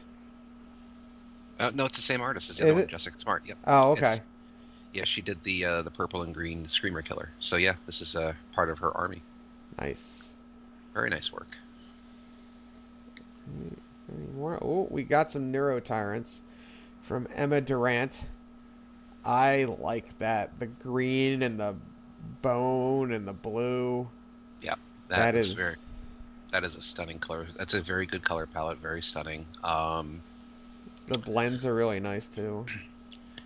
I always like matte white when it's contrasted with a lot of bright colors. Oh yeah. I like it on Necrons. I like it in the sisters armies that you're painting, the sister armies that we saw before. Yeah, excellent work, Emma. Carrie Little or Liddell. Yeah, So another purple with teal look to it. I love the emphasis on the brain, I will say. Yes, great. There's a couple different complementary colors going on here because magenta is the base for most purples if you're following the real color wheel. Mm-hmm. Um, which is actually also, I know the reason why, there's a little tangent, the reason why pink makes such an excellent base for yellow. Because when you're using the real color wheel, with the real primary colors being cyan, magenta, and yellow, magenta and yellow, when you mix together, make red. Ah. So when you put yellow over a pink base, when it settles in, that's why it turns such a dark orange, because that's just the way the colors work. Very cool. Yeah, but she's got some great color schemes here because magenta is a base for purple, so you do have a little bit of that little hint of that purple, green complementary color scheme going on there. Yellow just works well because yellow and magenta make red, which is why you're getting that really nice red, very rich red color where the yellow spines are. Yeah. And of course, then she's got some lavenders and violets underneath, so straight up just going with purple green color contrast. Although this is a bit more turquoisey than it is green, but still works very well. Very lovely color palette. I like that a lot. I'd like to see the full army. Well, this one and the bone one next to it, Emma's. Mm-hmm. Then we go back to Stephanie Flores with this stunning scheme with the greens and the pinks and the ooh. What's the name? This one. What's the name of this one again? Is like the a psychophage. Psychophage. Yeah. Psychophage. He wants to eat you, Frank. He just wants to give you mouth hugs. Stop. What? Look at that mouth. It's primed for hugs. Oh God, you and that stupid phrase, mouth hugs. What? What's wrong with giving you mouth hugs? Remember, family friendly. This is family friendly where the giant monster's eating a disembodied limb. Okay. And there's nothing, I said nothing wrong. Hey, 40K is approved for kids 13 and up or 12 and up, whatever they say. All right, and so does the phrase. So is the phrase "mouth hugs." No, oh God, stop. Yeah, awesome. Stephanie really knocked hers out of the park, and I think this is really awesome too because, like the amount of blending work she did is actually not super difficult, but it's just time consuming, and she did it in such a way that, just the way that she faded the lines just very nicely, and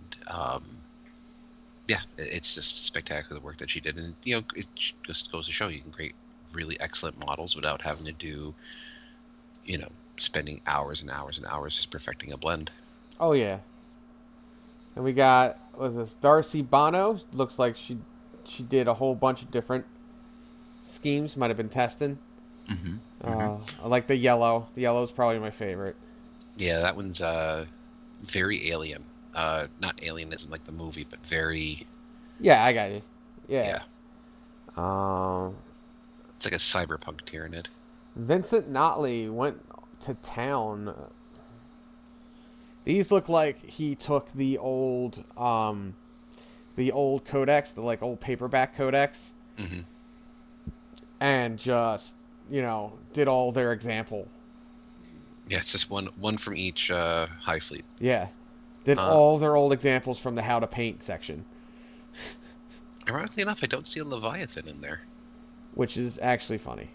Yeah, I see a Behemoth, I see a Jormungandr, I see a Kraken, a Kronos. Huh, interesting. Yeah.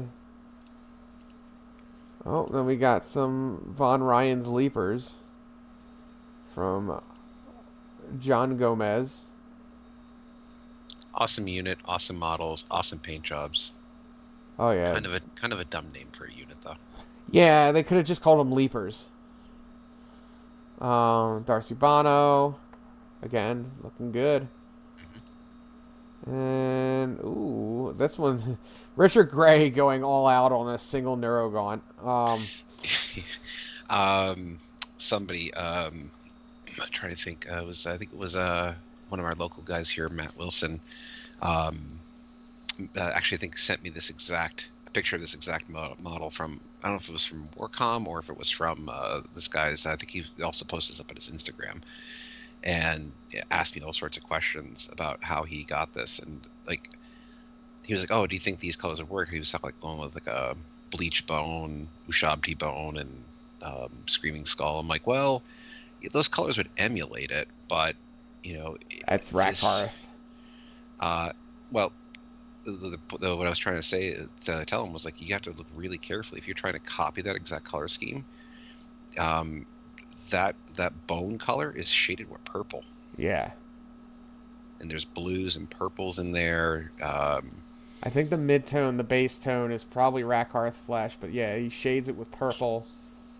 And there's some blues. Yeah, like you said, there's blues in there. It's not the basic, put down like Xandri Dust, wash with Seraphim Sepia, and then put bone over it. No.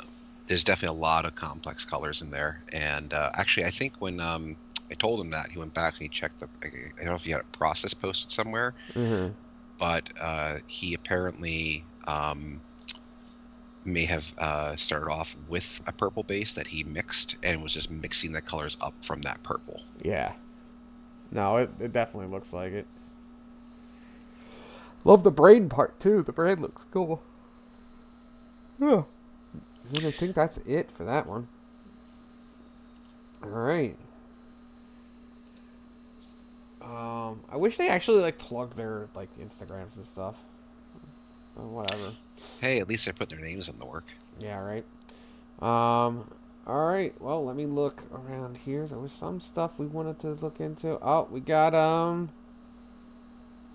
the rumor engine, and it's another work kit from this week. The skull strapped to the club. It's another work kit. That or it's the giants. Or it's ogres. It's ogres. Giants. It's giants, ogres, or orcs probably. More than likely. I mean, it could be one or the other. It's probably AOS, but yeah, you never know. They could also pull out something weird, but like, oh, this is the new snag or something. Yeah. Too ambiguous to say for certain, but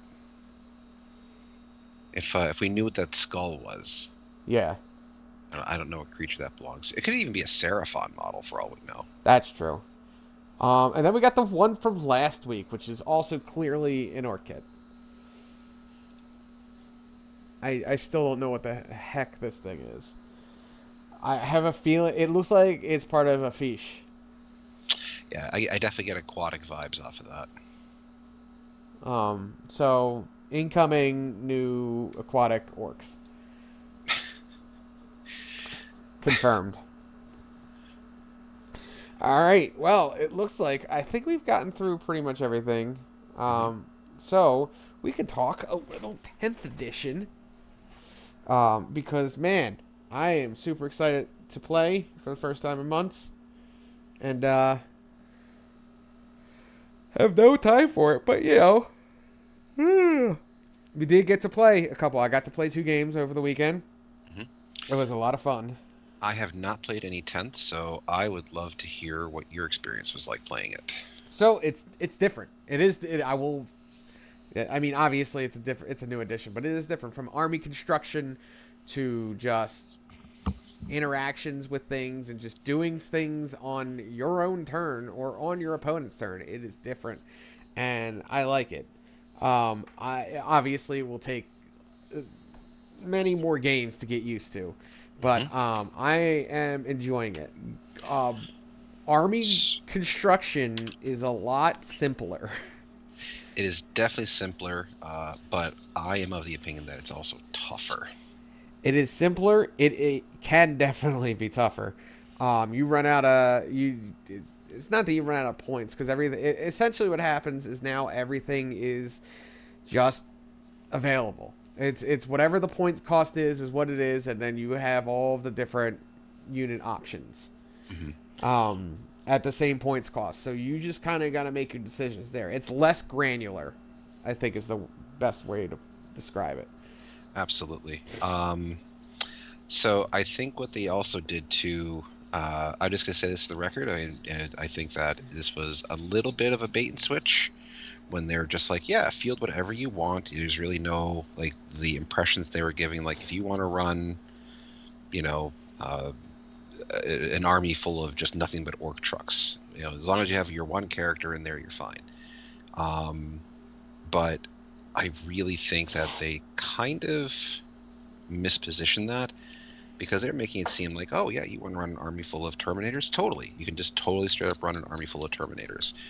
But then they went ahead and did things like, for my army, for example, there's one character that can join the Terminators.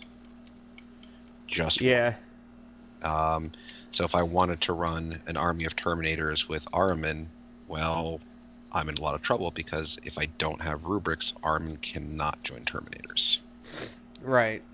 I didn't like that inflexibility with stuff. I wish you could join characters to stuff, but if they to like almost everything. Obviously, there's some exceptions, like or characters shouldn't be able to join grots for the most part.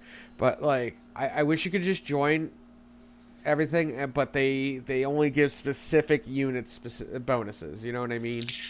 I totally agree. Like, you know, Ahriman, for example, in my case, could join a squad of Terminators, but he wouldn't give the +1 to wound to Terminators. Right.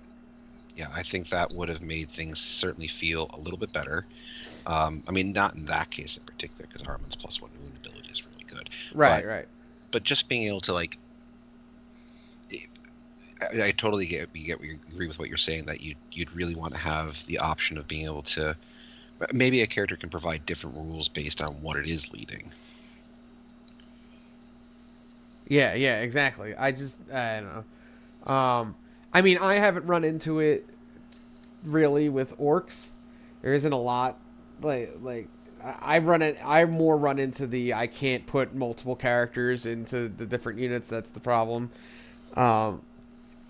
Because I don't have as much option to do so. I can only do it in boys. So that's my only unit that can take multiple characters, and you can only do that if one of them is a war boss. For me, the list building experience has been a bit frustrating because I get only all my characters can only join rubrics, and every time because rubrics lost a lot of their durability, every time I'm attaching a character to a rubric A squad, I'm just like, I used to run a lot of MSU rubrics, right? And now this time around, I'm just like, if I'm gonna attach a character to this unit, I need 10. Like, I just need to have all those ablative wounds. Yeah. You don't want your character to just get punked. Exactly, and unfortunately, it looks like between some armies and their ability to just lob huge amounts of firepower at us again, with little to no penalty on their artillery fire, like Desolation Marines come to mind. God, I can't wait for them to get smacked down. I don't care about Desolation Marines as much as I care about Desolation Marines being able to stand behind cover, and if you end a move within, is it 24 or 18 inches, that they can just fire at you with Overwatch? Yeah, so you care about Desolation Marines. I do care about Desolation Marines, yes, but it's not the unit as much as the Fire Overwatch strat needs to probably have a little bit of a look at. But it's still very early, and listening to the sage advice of one of our good buddies to just give it more time. I will absolutely agree with the give it more time.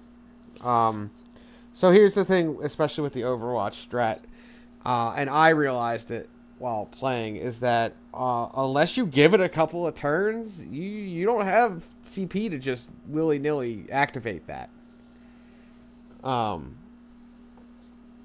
From my experience. Again, I've only played 2 games, but like, you can't just fire them.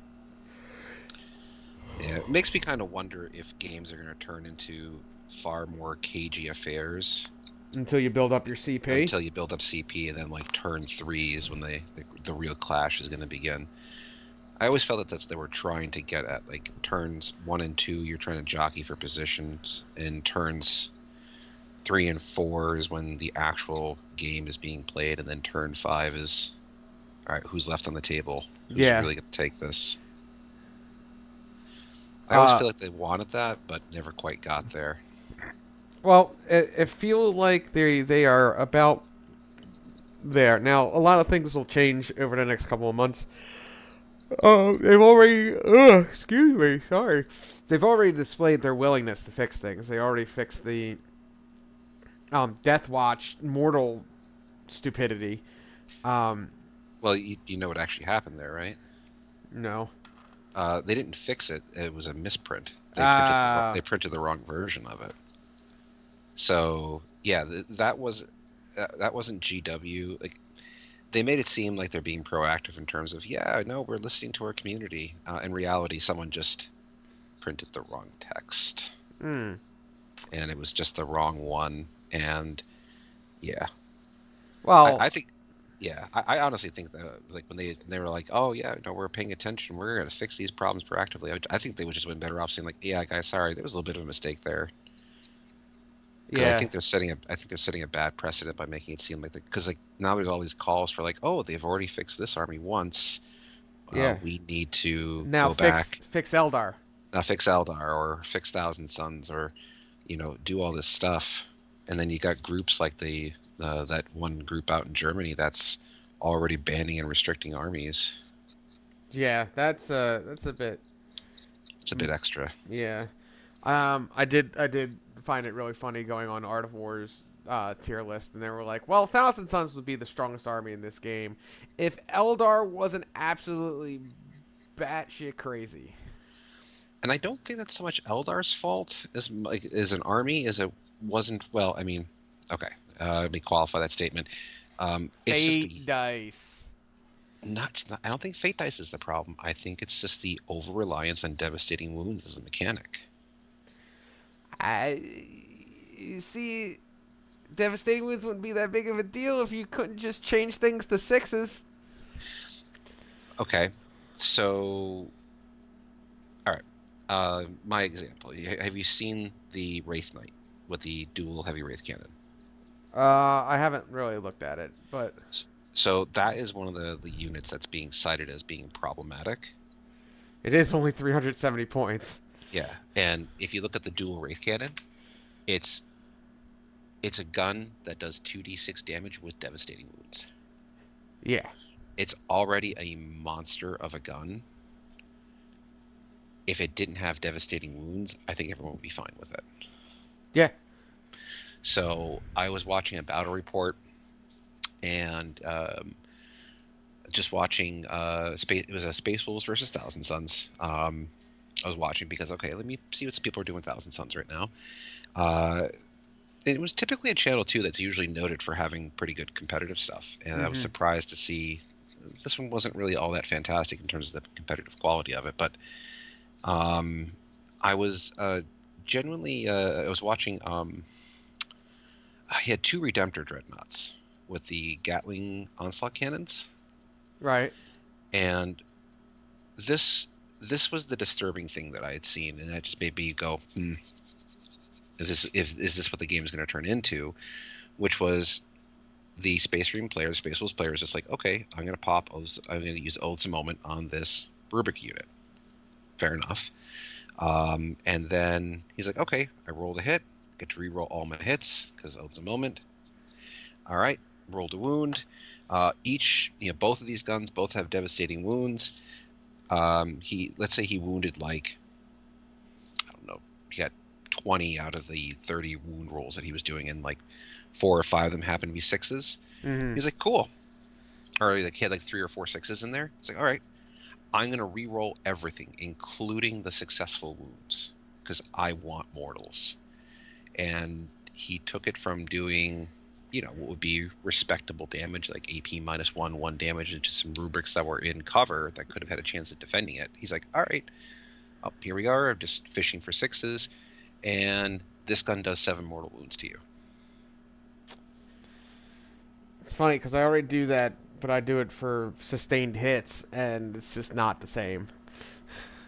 So that so far is my only concern. I don't even want to call it a criticism yet, because I don't know in reality how it's going to play out, because I haven't played any games at 10th, and I don't want to pass that judgment. But that's my worry, is that for Space Marine players, it's just, the moment is just a tool to maximize the amount of mortal wounds you're getting out of a unit, and it takes units that would be otherwise kind of mundane.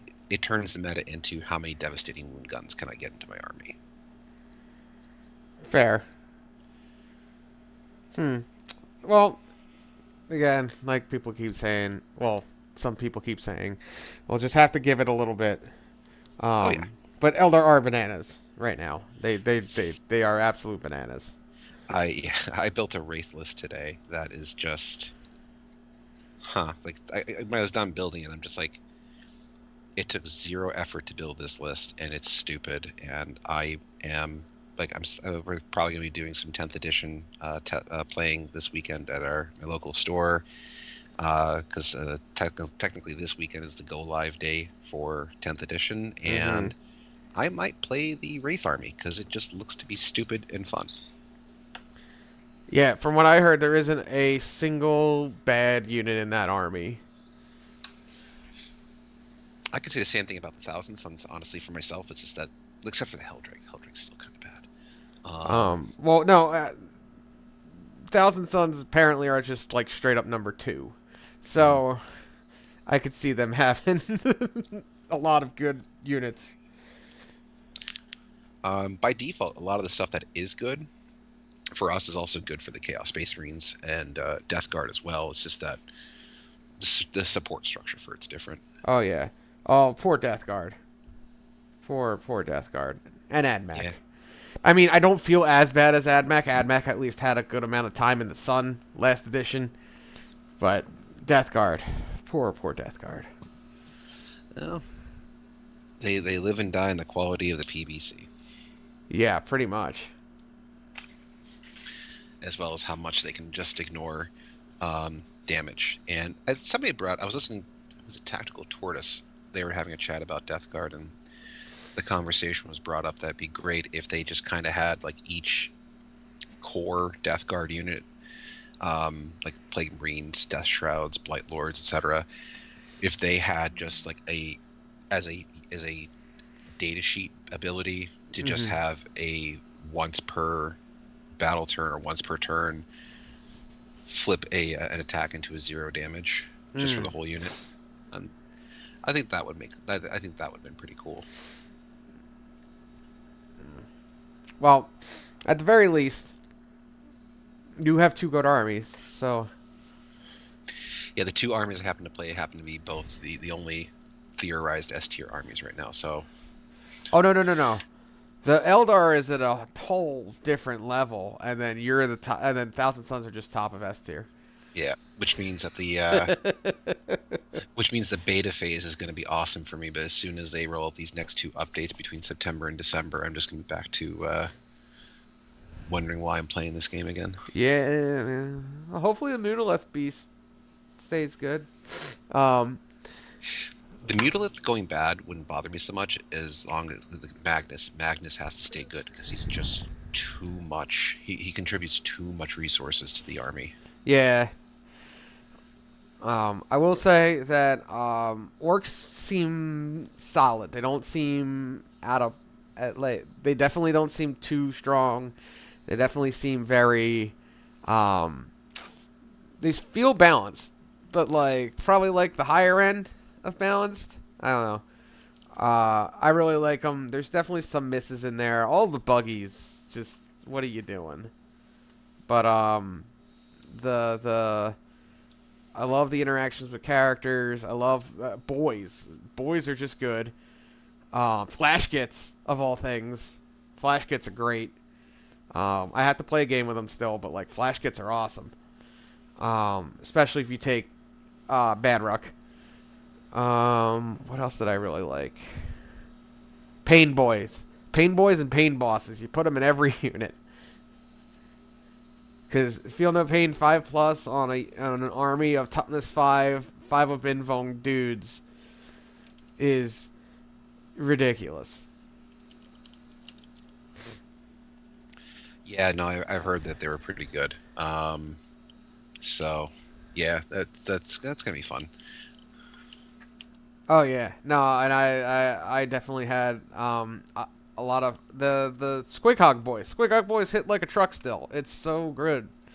I like that the knob on Smash a Squig is actually in the unit. I don't like that the Smash a Squig doesn't do anything, really. But like, that I like that they go in the unit like they probably should have to begin with, and I like that they give extra, they give a bonus to hit, and then the Squigosaur, whilst it can't hide really, unless it physically hides, is still tough. It's toughness 10 with 9 wounds, a 5 up invuln, and a 4 up Feel No Pain. Like, okay. Yeah, no, that's pretty crazy. And then the special character one is a 4 up, 4 up. 4 up. Wasn't there also like a lot of good news too for the custom force field being a big thing again? So custom force field, Big Mech in words, a Big Mech in Mega Armor with a custom force field, is a constant 4 up invuln versus shooting. They can only go in Mega Knobs, but they also heal Mega Knobs. So. So the KFF can only affect Mega Knobs now? The one in Mega Armor. Now, a regular Big Mech with a custom force field can gives a 5 plus Feel No Pain, or 5 plus invuln versus shooting, but twice per game, because you have a grot with him, twice per game, can overcharge to give a 4 plus. Is it an aura that affects multiple units, or just the unit he's attached to? Just the unit he's attached to. Oh, okay. I will say I don't see myself really taking Weird Boys anymore, because of how the jump works. Because you can only use it on his unit. Yeah, that's a big frustration. Like, depending on the army. Yeah. Like, I mean, I might stick them in a unit and just to use that unit to jump across the field. They do have a plus 2-inch charge strat, so like they have a fairly reliable charge. It's just, he's stuck in that unit. Mm-hmm. And there seems to be a major absence in terms, like I have not seen any type of, I don't know if you've seen it, or Space Marines probably have it, I just haven't seen it. I haven't seen any major like Auspex scan style strats. No, I have not seen any kind of interceptor at all. So that's pretty cool. I am very happy about that. Yeah, I think my guess is they might have gotten rid of it because it was probably too much of a gotcha moment where people like the amount of times even that, because I even had a strat like that, which I made heavy use of, but like I think that's because Overwatch kind of. Oh, Overwatch took its place. But everybody can do it now. Yes. Yes, great. I'm so happy the orcs can do Overwatch. I mean, it's just basically a free shooting phase for you at that point. I know. But still. We don't really take guns unless it's flash kits. Oh, that's the other unit I loved. Mech guns. Mech guns are back. Because you could put a big mech with a shock attack gun in them. Big mech with the shock attack gun gives the unit reroll ones to hit. Very cool. Big mech with a shock attack gun is a 5 plus ballistic skill with heavy. So it hits on 4s. So the whole unit gets to hit on 4s, re-rolling 1s. And custom mega cannons are fantastic. Custom mega cannons, D6 shots. They're hazardous, but whatever. They're D6 shots. Strength 12, -2 AP, D6 damage, 36-inch range. Okay. It's the like best anti-tank gun I have. That's not on like the Stampa.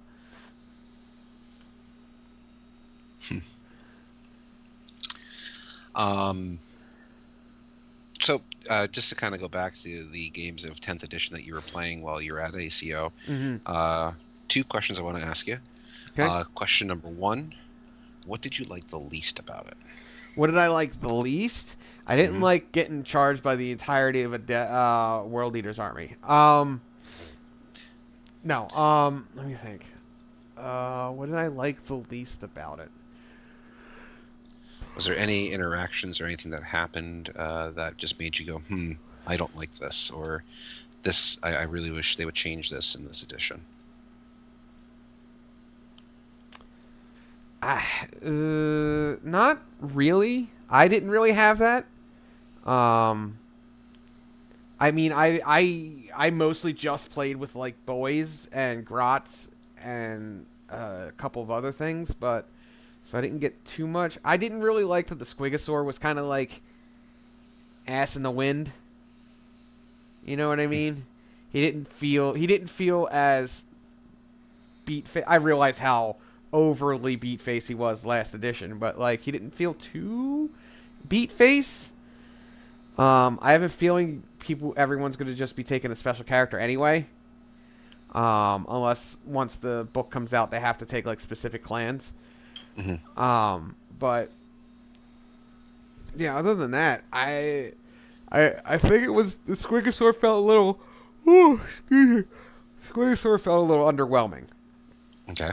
I loved how the mech guns felt. I loved how like I just moved across the field and did stuff. I really get to like I was really just bullying the center and loving the fact that I just survived having a 5+ invuln from Wog and then the 5+ feel no pain across the board more or less because of the pain boys and pain bosses.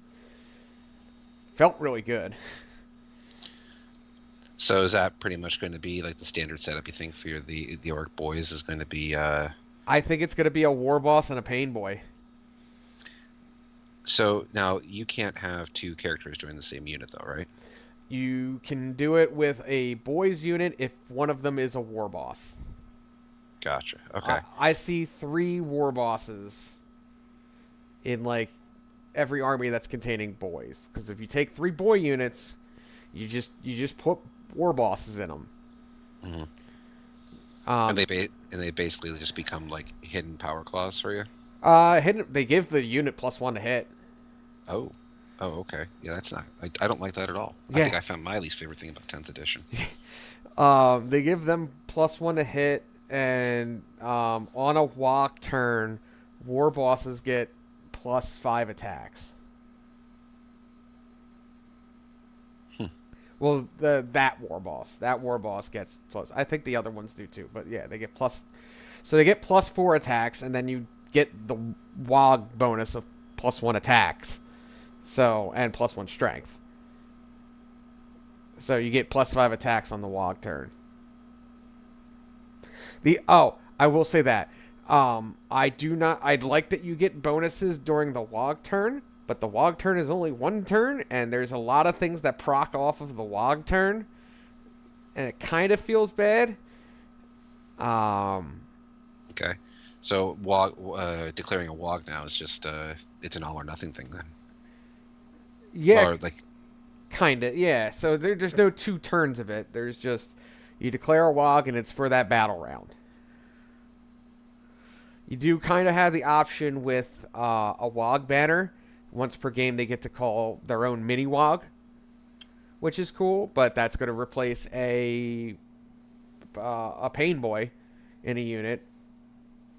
Yeah, and survivability is always going to be probably the better choice to go because dead models still don't do any damage. Yeah, exactly. So like, I could see doing that with like a unit of knobs, like regular knobs, putting them in there. Or again, it's just you take that one unit of boys to be like the one that's gonna go out and do something specific, but other than that, eh,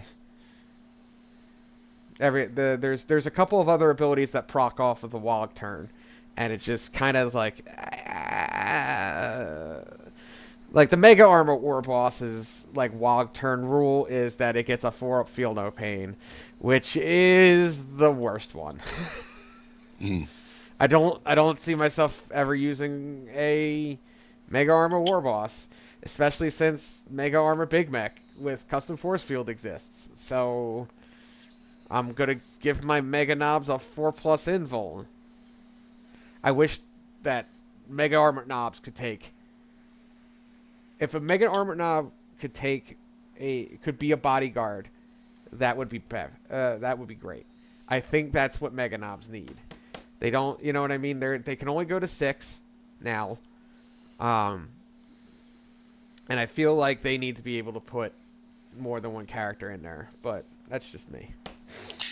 Well, in a similar vein, and then I feel very frustrated with the Scarab Occult because the Scarab Occult, or a similar frustration, I should say, because the Scarab Occult are supposed to be the actual bodyguard units of Thousand Suns, and the only person that they can actually bodyguard is just one sorcerer.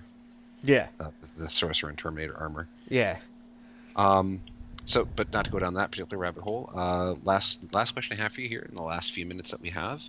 What was your favorite thing out of all the games? Like, what was something that you experienced that was uniquely 10th edition that just made you go, okay, this is great? I beat Kyle. So you're saying that during 9th edition, beating Kyle was just not a possibility for you? It's only in 10th edition? I mean, to be fair, he played Dark Angels, and you know what orcs didn't do? They didn't kill Deathwing Terminators. No, so let me think. I mean, one of my favorite things was definitely the Wog turn felt great. The Feel No Pain felt great. I love that. Honestly, it was just being able to slap shock attack guns on the field again. That was my favorite thing. I love that unit. How about from like a core rule perspective? Something core that rule maybe, perspective. maybe something that's not army specific. I love putting characters in the units. That was always it feels better to have the characters in the units. It feels more elegant. It feels like that's how it should work. I don't have to like casually move my characters around and make sure that they're not a millimeter in front of the one boy unit. No, the characters are in this boy unit. You can't shoot them. Stop it. I think that was my favorite. Now, we didn't play with any of the secondaries or anything like that, so that's a little bit different. But because we didn't have them. But overall, I think the game does feel quicker. Feels quicker. And again, it feels simpler. But it's, it's not simple. Like they keep saying, simplified but not simple. But yeah, I overall I thoroughly enjoyed it. Regarding the characters joining units, I think that the only thing that I'm pretty neutral on them bringing it back. Like I'm okay with I'm okay with the characters joining units, and I was okay with them, the other system as well. Yeah. I guess the only thing that I wish was that if your bodyguard unit died, that you were able to try and find a unit for them to be able to join, but only if the bodyguard unit was killed. Yeah, no, I did have that happen to me actually, and I do agree. But I'm certain that there's probably some reason, some like you keep all the same restrictions. Like, if Armin's Rubrique, bodyguard unit dies, I can't just randomly attach him to like a Scarab Occult Terminator unit. He could only join the Rubrique unit, but like it would just be nice. Yeah. So that I just didn't outright lose a character because of a, you know, Gatling, a Gatling gun redemptor just fishing for mortals and just completely removing the bodyguard and then having Desolation Marines fire. Yeah. No, I get you. No, I definitely saw that. And I definitely felt that at one point because I had a unit of like Beast Snagger boys next to, well, he killed all of the boys, and the Pain Boy and War Boss were just kind of sitting there. Can't join the unit. But other than that, I don't know. I do like the joining again. But I say that, and then my main complaint was that the Squigosaur was ass in the wind. But, he's a large monster, so that's a little different. So you're talking like the, oh my god, I can't remember the model's name. One on the Great White Squigosaur, that guy, right? Yeah.